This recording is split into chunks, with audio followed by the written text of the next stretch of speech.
Congrats office for your success. Thank you sir. ఎప్పుడు pass out ఏం చదివారు? Sir 2020లో పాస్ అవుట్ సార్. ఈసీ చదివాను. ఓకే. బిజినెస్ స్టార్ టెక్నాలజీ చదివాను ఒంగోలులో. ఓకే. ఎలా తెలిసింది బీఆర్ఎం గురించి? సార్ యాక్చువల్గా బిఆర్ఎం గురించి యూట్యూబ్ చూసాను sir. Okay.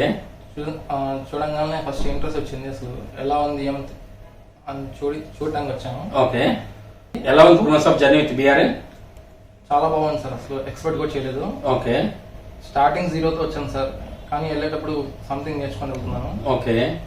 So first day of avid కి ఈ రోజు ఆవిడ్ కి నువ్వు అబ్జర్వ్ మేజర్ చేంజ్ టెక్నికల్ గా స్టార్టింగ్ అసలు నాకు ఏం రాదు సార్, ఏం తెలియదు. ఓకే. కానీ ఇక్కడికి వచ్చేసరికి కోడ్ లో కానీ మొత్తం 100% ఫిట్ అని ప్రౌడ్గా వెళ్తున్నాను. ఓకే.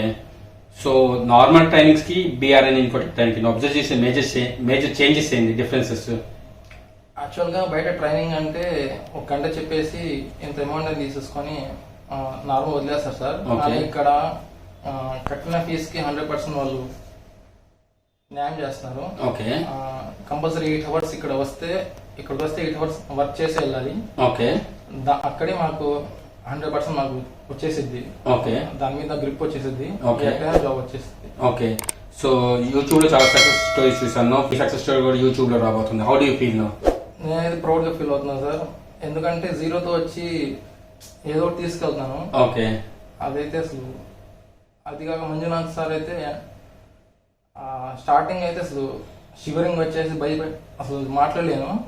ఆయన వల్ల ఆయన ఇచ్చే ఇన్స్పిరేషన్ వల్ల ఇంటర్వ్యూస్ కి ఫేస్ చేయగలుగుతున్నాను. మొత్తం సబ్జెక్ట్ కూడా 100% నాకు వచ్చింది సార్. ఓకే.